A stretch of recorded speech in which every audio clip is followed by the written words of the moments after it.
Hi everyone, welcome back to my channel. In today's video, I'll be sharing with you the story of my pregnancy and birth with my son Logan. Now there's two reasons that I'm doing this video. Number one, I want to capture these memories while they're still relatively fresh in my mind, so that one day when Logan is older, he can watch this video and see how he was brought into the world. And the second reason I wanted to do this is because I believe there is such power in sharing our experiences, especially when our stories involve major life transformations such as becoming a mother for the first time. There can be a lot of mystery surrounding pregnancy and birth, so this is my way of unveiling some of that unknown. So with all that said, let's get into the video. So after David and I got married, we started trying to have a baby straight away, and we were very blessed in that we were able to conceive within our first month of trying. Overall, my experience of being pregnant with Logan was a positive one. I of course had some of the normal symptoms that most women do experience, such as having some backache, of course stretch marks. I had a bit more acne, I had trouble sleeping and needing to go to the toilet more towards the end of the pregnancy, and I also had a little bit of rib pain and discomfort from about the 4th month. However, I really loved the experience of being pregnant. It was amazing to watch my body grow and change, and because I was feeling pretty good in myself, I was able to continue playing tennis pretty much for the whole pregnancy up until 37 weeks. I was able to continue going to yoga on a weekly basis as well.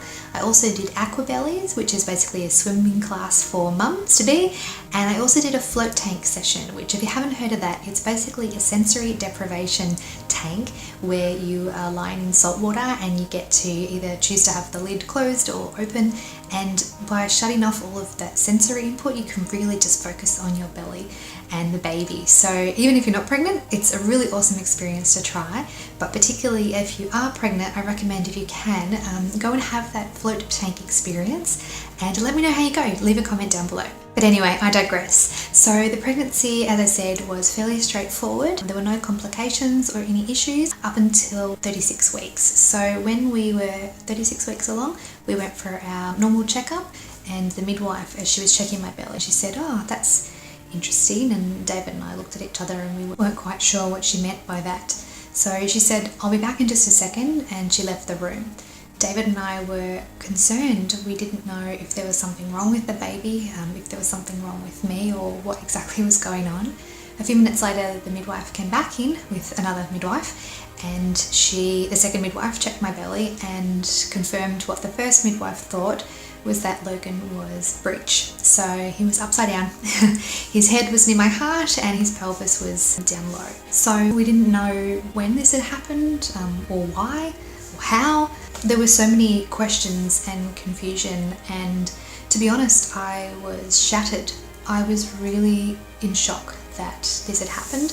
I felt like my body had failed because the baby wasn't facing the right way. At the time, I was so gutted that this pregnancy wasn't continuing in such an amazing way that it had, that this complication meant that we were now going down the path of having a cesarean rather than trying for a vaginal birth. So we went home after that appointment, and I was just so disappointed. I honestly felt like I'd failed at being a mother. It seems silly to say that now, but I was just so, just felt like I'd failed, like I had done something wrong, even though nothing I had done had caused the breech.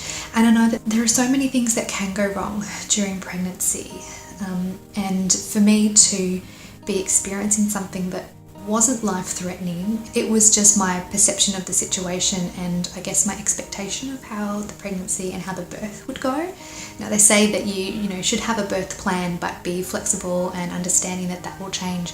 But for me, I felt like it was just game over. So there was a lot of grieving that my ideal pathway was now coming to a close. And when I spoke to my husband and we chatted about our options, we both thought, well, can't we at least try and go back to the doctors and the midwives and ask if we can still go down the vaginal birth path? So we spoke to the midwives and said that we wanted to still try and have a vaginal birth.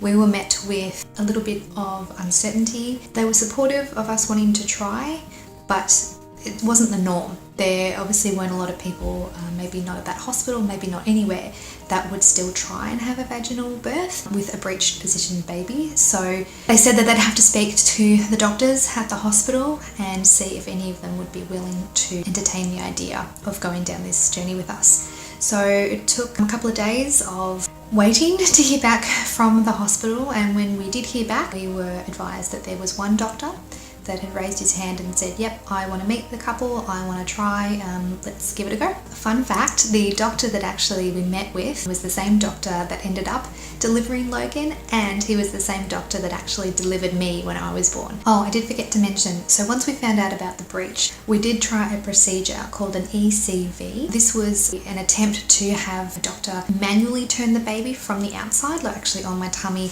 like manipulate my stomach so that the baby would turn.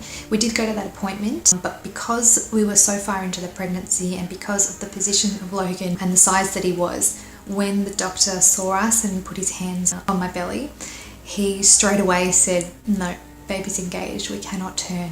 So at that stage, because we still didn't know that we were going to go down the path with our doctor that did end up delivering Logan, when we got the result from that, it was just heart-wrenching, and there were so many emotions and so many tears. It was just literally another time where we were told no, it wasn't going to happen for us, and it was a really, really awful experience. But I think that's what made it all so much sweeter when we did end up connecting with the doctor that wanted to try, that even through those hardships, we were then able to still go down the path of having a vaginal birth. So because of the breech, we were booked in for an induction on Monday the 23rd of June. The weekend before the induction, my husband and I had had a really busy weekend. We were trying to finish the decking outside in our backyard, and my father-in-law was there as well, and we were, hammering nails and cutting boards and just getting things done outside. And we ended up having a really long day. At about probably 9:30, hopped in the shower and, did that. And when I hopped out of the shower, I just started brushing my teeth, and my husband, who was in the study at the time, so a few rooms away, he was just starting to take his shoes off because he was going to hop in the shower as well. And as I was standing there in the bathroom, I heard a pop and my husband called out. He said, "Was that you?" And I said, "I think so." And then it was my waters breaking, and that's when the waters started to come out. So TMI, this section of the video will obviously give you a bit more graphic details, so if you're not interested in this part, you can just skip ahead. But I guess you would be interested because you clicked on a birth video. So anyway, heads up, some more details coming your way. So I remember David saying, well, I'll put my shoes back on then. What's really interesting, and this actually only happened probably a month or so ago, I was in the bathroom changing Caitlin's nappy on the change table, and Logan was playing on the floor next to me, and he looked up at me and said, "Mummy, how was I born?" And I looked down at him, and he is lying on the bath mat in the exact position where my waters broke. And that's how it all began. It was such an awesome full circle experience of him just completely tying into how it all began. But he asked that, and not knowing the significance of the location when he asked that question totally blows my mind. Anyway, sorry, I digress again. After the waters broke, we were in the hospital because we were meant to come in the next morning for the induction, and we didn't know whether this changed anything, and they said definitely come in because of the breech, we want to monitor you, even though my contractions hadn't started. So we packed our bags in the car, we drove down to the hospital, and we were taken to the first monitoring room where they hook you up to the different machines to make sure that the baby's not in distress and that you're doing okay. They also checked to see how dilated I was. I believe at that stage, and it was probably 11:30, I was only 2 centimeters dilated. We were then taken to a birthing suite, and we just kind of waited for everything to begin. So at about 12:15, so just after midnight, that's when the first contraction started. I remember it feeling just like period pain, just general cramping. So through the night, had contractions on and off. Some were more intense, but overall I was still able to get a little bit of rest in the night. When the midwives checked me again at about 9 a.m. on the Monday, I was only 4 centimeters dilated, and my contractions had slowed down significantly. So they suggested that I have a hormone drip. I believe it was oxytocin. And once the drip was administered, that's when things started to get much more intense. So the contractions were starting to come in a lot harder and faster, and I certainly was saying, I need some pain relief. This is getting to be rather uncomfortable. So I tried some painkillers. I also tried the gas. The gas just made me feel nauseous and didn't help, and the painkillers didn't take the edge off at all.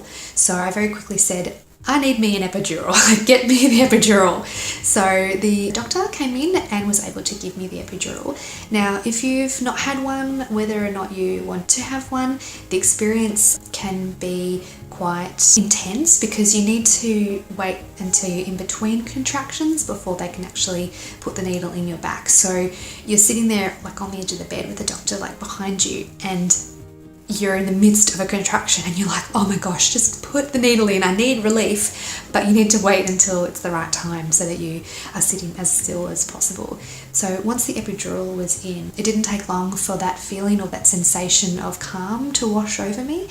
I was able to lie in bed and see on the screen, like, the peaks of those really intense contractions. But I wasn't feeling any discomfort. I could feel the tightening and release of my uterus, but there was certainly no pain associated. So at that point, I think it was probably around midday, I was lying in bed going, this is great, pregnancy, birth, I've got this. As the day progressed, obviously starting to dilate more and more, contractions coming more closer together and more intense. But again, because of the epidural, I wasn't feeling any pain or discomfort and was able to really just rest and wait until the pushing stage, which happened at about 6:30. Because of the breech, there were a lot more people in the room than normal. There was a lot of excitement surrounding the birth.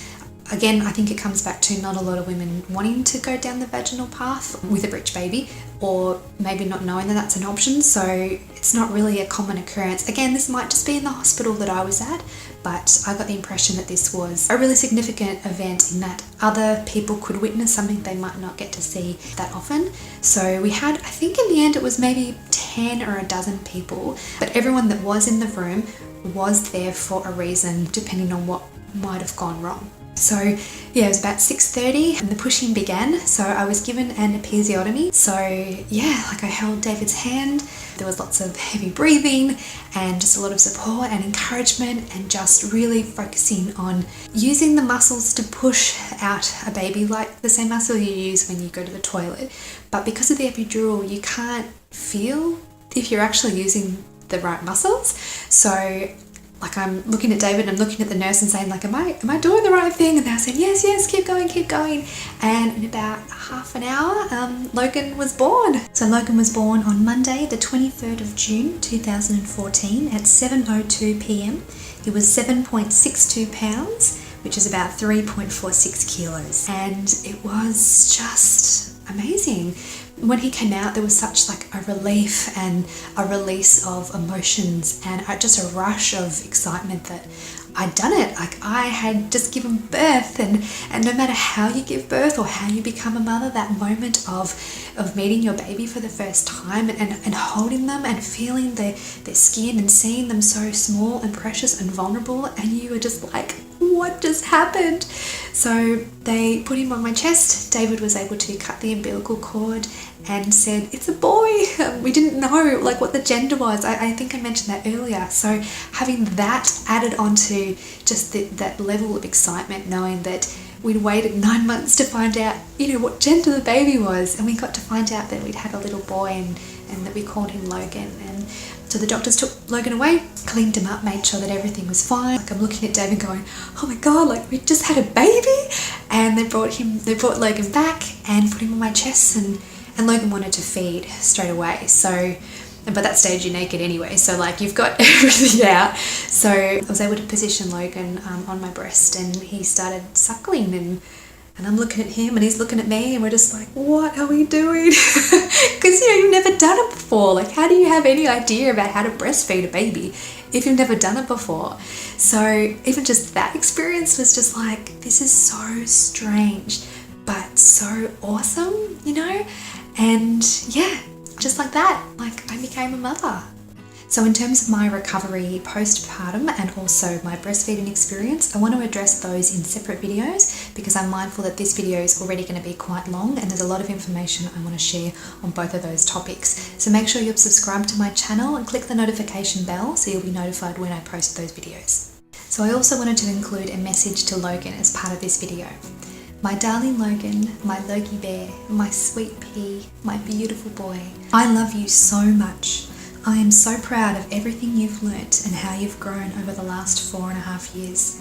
From seeing you first roll over and crawl and walking and talking to observing your surroundings and discovering everything about your world, I am in awe of you.